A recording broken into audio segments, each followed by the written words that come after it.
Será que a melhor forma de diminuir dores no pescoço é alongar? Será que alongar resolve o problema ou simplesmente a gente está piorando o quadro do pescoço dos nossos alunos e dos nossos pacientes? Bom, esse é o quadro Tabu do Movimento, onde a gente vai falar formas mais eficientes de diminuir dores, tensões e entendendo o corpo, deixando ele mais funcional.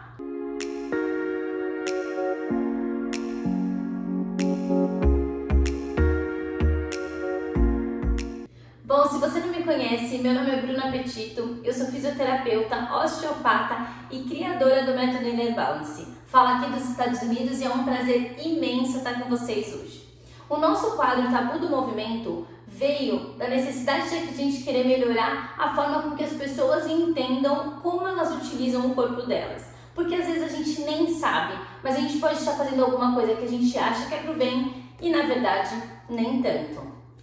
E quem não, né? Tem uma dor no pescoço, sente um desconforto ou em alguns momentos para dar aquela alongadinha. Mas será que essa é a melhor forma de trabalhar com o nosso corpo? E será que o nosso pescoço precisa desse alongamento para diminuir tanto as tensões quanto os processos dolorosos? É sobre isso que a gente vai falar hoje. Antes de mais nada, se você quer ajudar o nosso canal a crescer, clique e curte no nosso canal e aproveita e manda esse vídeo para alguém que tem normalmente alguma dor, alguma tensão ou um profissional do movimento que vive patinando em relação a esse tema. Para a gente começar falando disso, é legal a gente entender que o nosso corpo é muito sábio. E se tem algum processo de dor, de tensão ou qualquer alerta, normalmente é ele contando para você que você precisa dar um pouquinho mais de atenção para isso.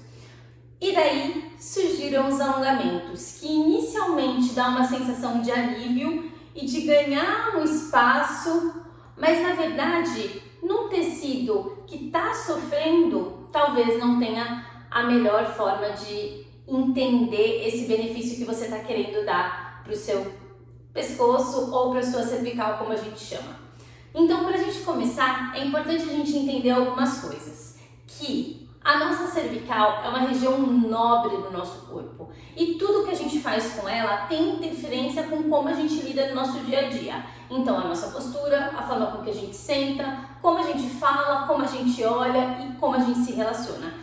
E normalmente é uma região onde a gente está diretamente lidando com a forma com que as pessoas veem a gente, porque está bem nessa região do nosso olhar. Então, naturalmente, quando a gente fala de cervical, de tensão, a gente também está falando de como a gente se relaciona com o outro e como a gente entende a nossa postura.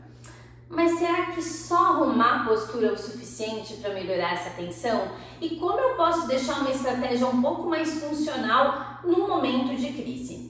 Então, se a gente pensar, a nossa cabeça é pesada, é grande e ela está se equilibrando por essa coluna, né? Um bando de vértebras que se equilibram todo o tempo no espaço. E como ela tem um tamanho maior e ela tem essas vértebras que na verdade são regiões mais sensíveis, a gente precisa tomar um pouquinho mais de atenção e cuidado com ela. Por isso que o alongar começa a ter aqui, ó, uma pulguinha atrás da orelha.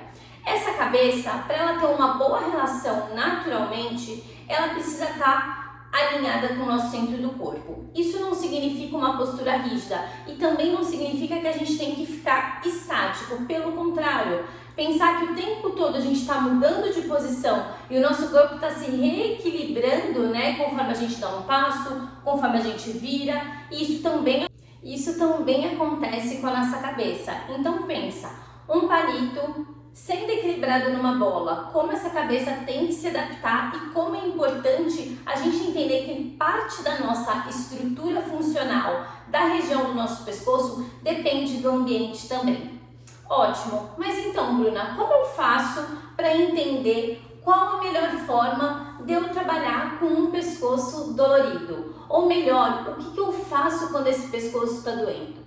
Se a gente pensar no que normalmente a gente escuta o meu pescoço está doendo, eu preciso criar espaço, alongar ou até estalar, a gente esquece que isso é um estímulo que nem sempre ele é bom para o nosso pescoço. Porque o alongamento, quando ele tem esse processo de dor, ele, em vez de estar recebendo como estímulo positivo e gerando uma sensação de alongamento, ele tem essa sensação de prazer, mas ele gera mais estresse, fazendo com que tenha mais dor, menor função, e daí o corpo vai começar a chamar outras estruturas para tensionar, fazendo com que a gente continue fazendo tudo o que a gente precisa, mas com muito mais gasto de energia. Isso é bom? Não. Porque o que acontece? O nosso pescoço, quando ele começa a ficar tenso, ou com uma inflamação, ou com qualquer processo doloroso, ele vai começar a chamar outras estruturas do nosso corpo para dar conta do recado, que é manter a nossa postura ativa e funcional.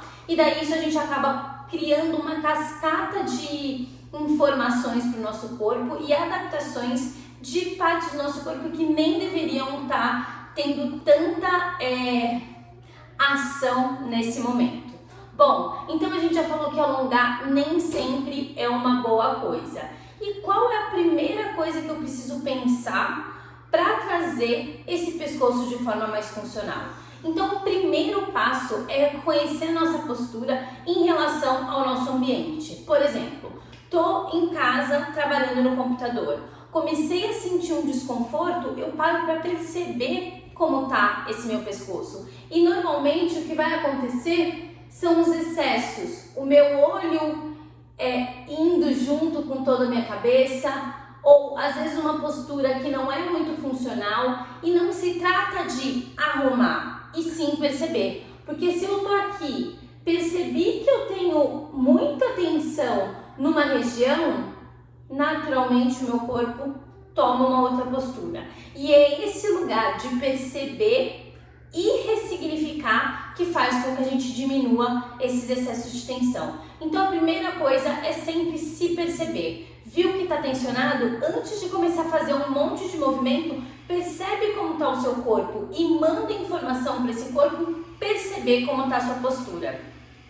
Às vezes pode não parecer tão simples, mas ele fica simples a partir do momento que a gente leva atenção para o que está acontecendo internamente, porque o nosso corpo é sábio e ele vai conseguir se reconhecer. Outra coisa boa é pensar que o meu olho olha, mas a minha postura e o meu corpo continua no meu centro. Então, se eu olho para frente, todo o meu pescoço sofre interferência. Agora, se eu olho só com o meu olho e deixo a minha postura aonde ela está, né, tipo em cima do meu corpo, isso naturalmente já faz com que eu diminua também os processos de tensão. Tá, mas e quando tem dor e a minha vontade é alongar? O que fazer?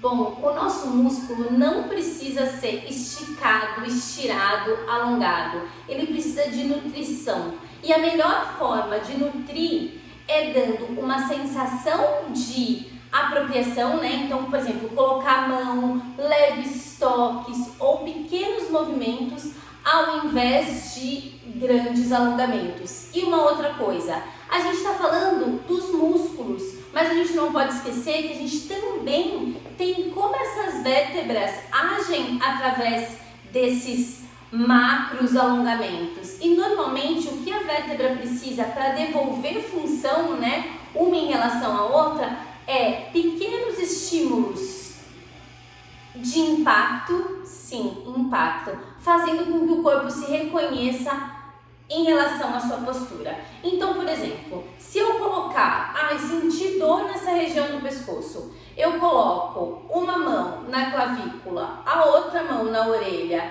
em vez de alongar, contar, eu faço um movimento de respiração e toda vez que eu solto o ar, eu dou a sensação como se o meu tecido estivesse distanciando, né? Então é como se eu estivesse fazendo isso, ó, espreguiçando, mas eu deixo com que a própria respiração faça isso, é uma coisa boa. A outra, se eu reconheço, por exemplo, toda a minha nuca e faço um estímulo leve, como se eu estivesse acariciando ela, lá mesmo do meio da cabeça até a ponta da orelha, leve, isso também é um estímulo que eu posso melhorar. E a gente não pode esquecer de movimentos simples, por exemplo, olhar para cima e deixar o pescoço alongar, ou olhar para baixo e sentir a cabeça pesar. Então perceber que os movimentos mais simples e com menos esforço são muito mais potentes do que movimentos ampliados. E se a gente pensar que a gente está esticando algo que já está estressado, a gente está piorando a curto, a médio e a longo prazo. Bom, espero que tenha sido positivo para vocês e que vocês usem essas estratégias e comecem a levar isso para o dia a dia de vocês, lembrando que tudo bem se a gente fez isso há muito tempo e se a gente achou que alongar estava sendo bom, mas que ótimo que a gente deu um estímulo agora um pouco mais saudável para o nosso corpo, dando tempo para ele reconhecer essa estrutura, né, que está um pouco mais lesionada e achando estratégias para buscar um equilíbrio corporal. É isso. Bom, esse é o nosso segundo episódio do Tabu do Movimento e eu encontro vocês no próximo episódio. Tchau, tchau, gente!